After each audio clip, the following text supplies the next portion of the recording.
welcome once again to Let's Talk Marriage. This is Pastor Larry coming to you this Wednesday afternoon with Let's Talk Marriage. All right. We're going to get right on into our program. I hope everyone is doing well. If you woke up this morning, you are doing well. All right. We're going to get right on into our program today. What we're going to be talking about today is something that we've talked about on the program before, but I thought, we should be discussing it again because it is a subject that needs to be discussed, and that is listening. Listening.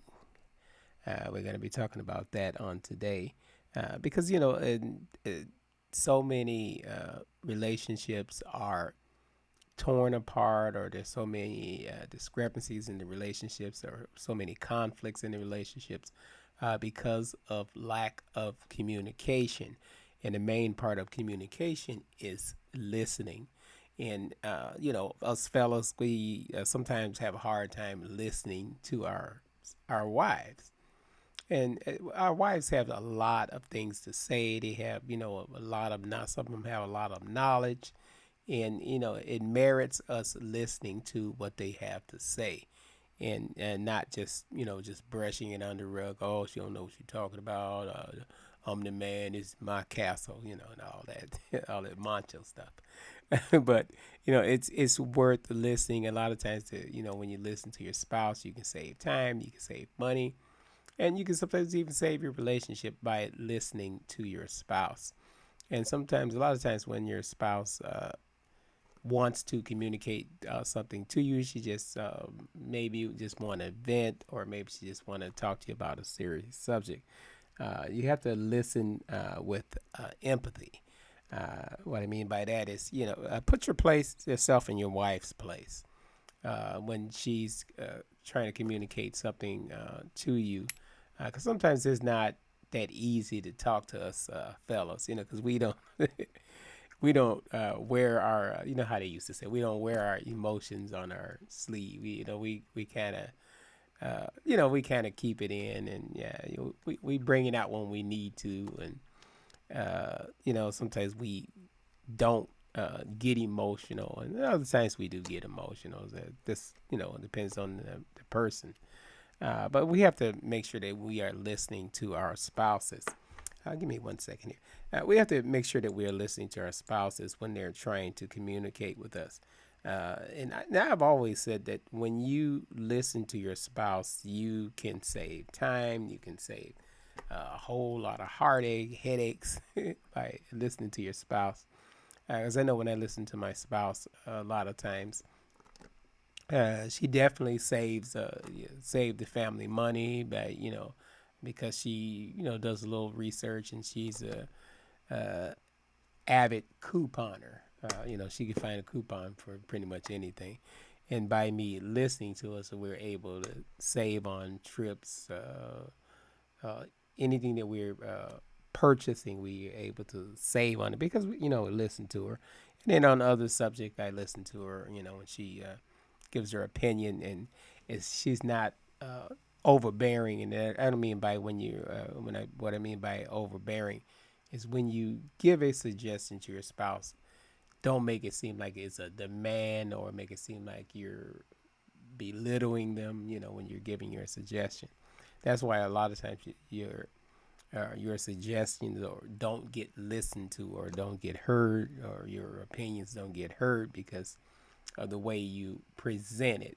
You can tell the truth all day long. I've always said this: you can tell the truth all day long, but if you present it the wrong way, it's not going to be received. And that's the same thing with listening.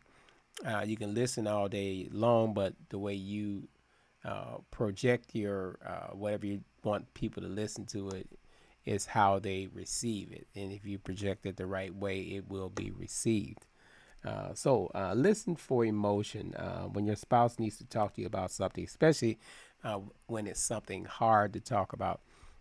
Listen for emotion. You don't want to get your emotions involved in, because if your wife is talking to you about something, or discussing something about you, about what's going on in a relationship.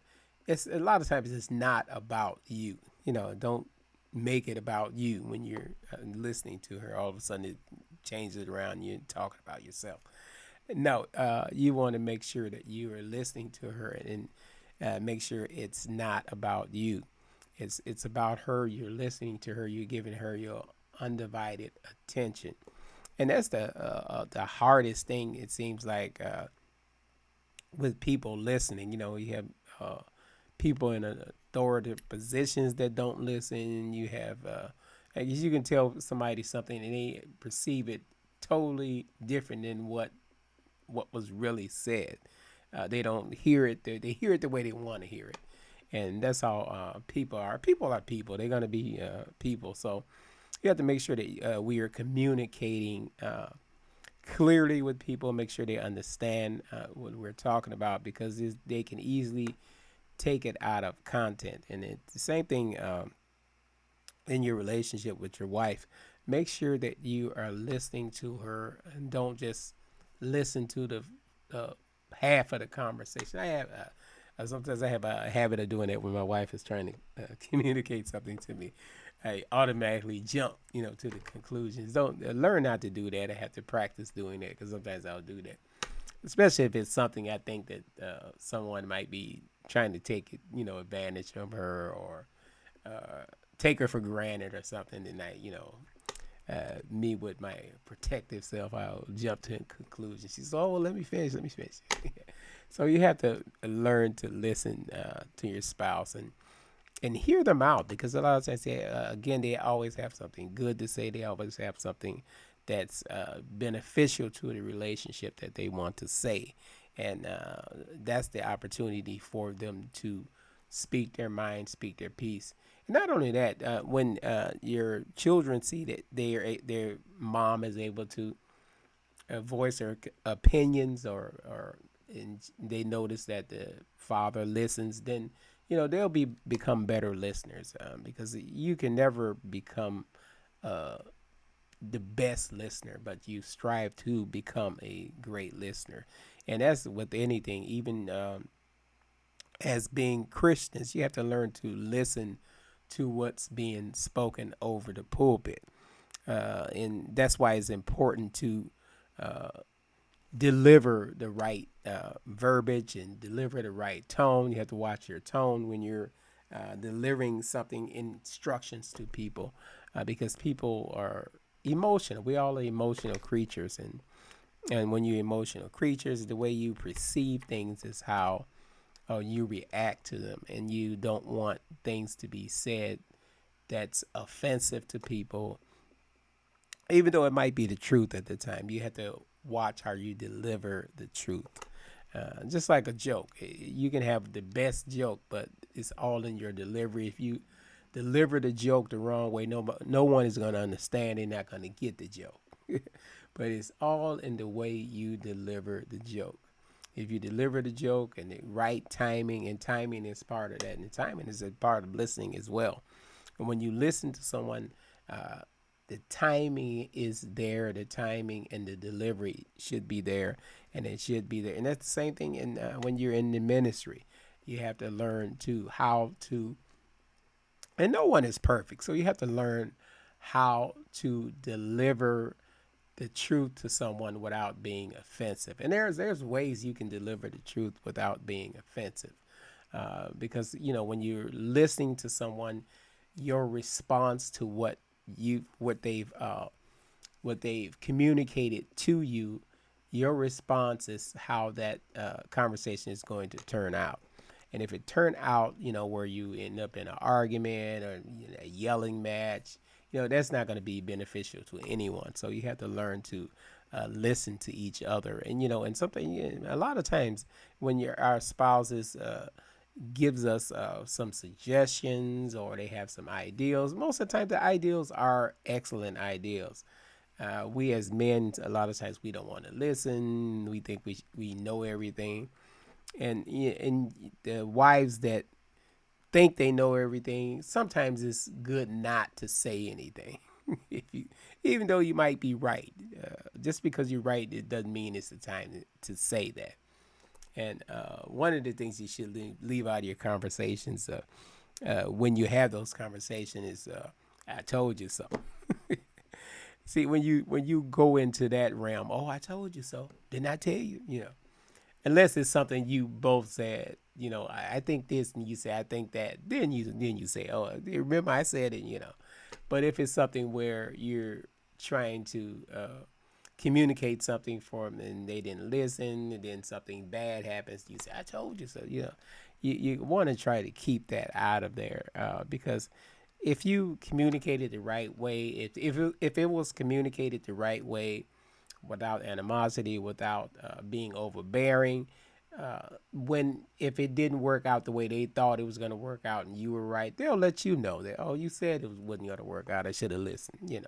But if you make a point of just holding it over their head, how they say it, holding it over their head, then it's going to start a whole nother conversation, a whole other set of issues. So communication is very important in anything in your life. Even on your if you're working on a job, you should learn to communicate or practice excellent communication. I know when I was in college, one of the things that we had a whole chapter on it. We were talking about how to communicate and be a effective communicator, and that's all part of the ministry. That's all part of life.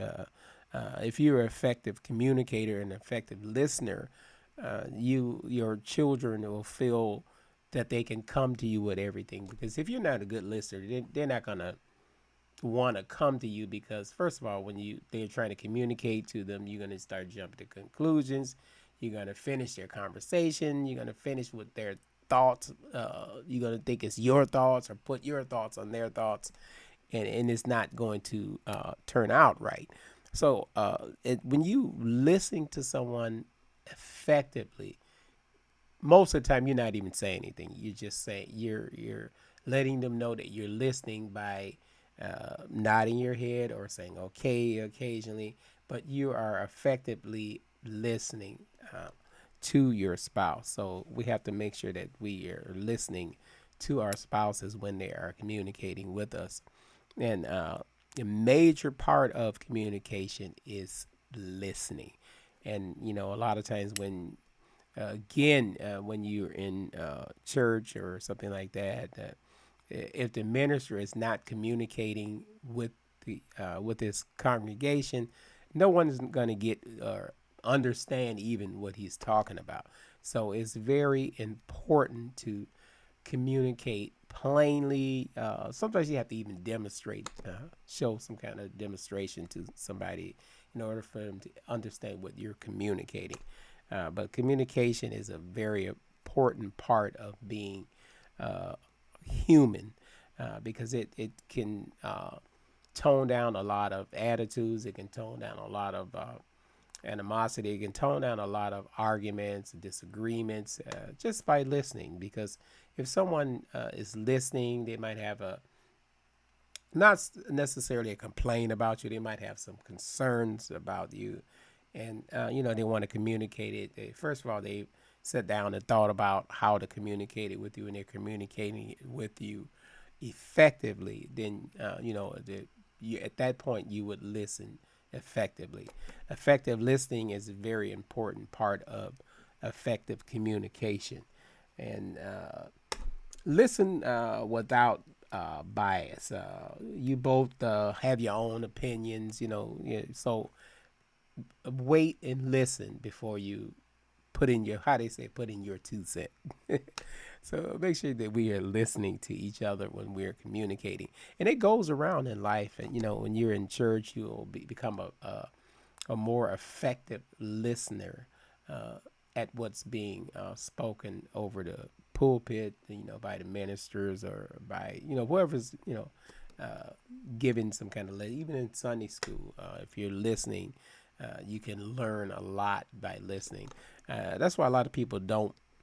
They might go to school for a lot of years, and and it goes right over their head because they're not good listeners. You have to learn how to be a good listener in order to be a good communicator. In order to communicate, you have to be a good listener. And, when you're in church, if it's communicated properly, you become a good listener. What it say? He that have ears to hear, let him hear what the word has to say. So you have to be a good communicator in order for someone to listen to you. And you can communicate without being offensive. You can communicate without being, without yelling, or because when you yell, first of all, it's going to take you to another level where somebody else is going to yell back at you and you both are yelling at each other, and that's no good. Emotions, it's not about, again, it's not about you. Empathy, put yourself in your wife's place or in your spouse's place.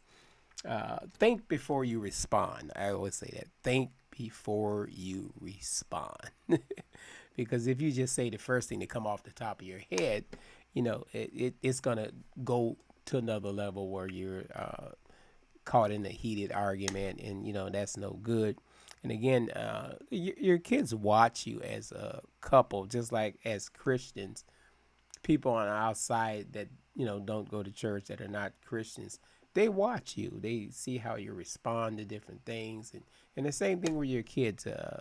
They see how you respond between mother and father. They see how they respond, or their interactions with each other, how they're communicating with each other. Because when you become a good communicator, if there's good communication in the home, it's going to go abroad, because when they go to school, they'll become good listeners in class, and they'll be excellent students because they've listened in class. And being a good listener is always something that you want to become an excellent listener, because if you're an excellent listener, you will have good communication. So let's just keep that communication going with our loved ones, with our spouses. And husbands, make sure you listen to your wives when they're talking about something. Hear them out. Don't just say, "Oh, you don't know what you're talking about. You don't know what you're talking about, baby." Don't go that way, that route. Saying they don't know what they're talking about. They don't. They too emotional. Just listen to them and see what they have to say. Because I know I've saved so much time, so much money, but just by listening to something my wife had to say. Even sometimes if I pretend like it was my idea. If she comes up with a good idea or something, I'll say, "Yeah, I'm glad I thought of that." But it's only jokingly with her. But I enjoy listening to her whenever she has something to say. Because when she's not communicating, then I have wondering what's going on with her. Oh, here's it. Just time is up. So we want to learn to communicate with each other and keep those lines of communication open with your spouse. Listen to each other. Don't always be the first one or want to have the last word. You always have those people that feel like they always got to have the last word. Don't be one of those people. Even if you're right, sometimes it don't merit you saying anything. Sometimes you just have to zip your lip. I had a message like that called "Zip Your Lip." Okay, this is Pastor Larry. We're going to be signing off. And I'd like to thank everyone that gave happy birthday shout outs to my wife. This is her birthday month, the month of September. Her birthday was on September the 9th, and I hope she had a wonderful time, and she just looks better and better as the years go by. What a beautiful woman. So proud of you, honey. Happy birthday again. This is your month. Whatever you want, you got it. This is Pastor Larry. I'm going to be signing off with Let's Talk Marriage. All right. Until we meet again. Now, remember, all the music that you hear on our program is from a wonderful app called Whoop Triggers Plus. This is Pastor Larry. Till we meet again. And Whoop Triggers Plus is available on the Apple or the Android platform. Until we meet again, this is Pastor Larry signing off with Let's Talk Marriage. All right.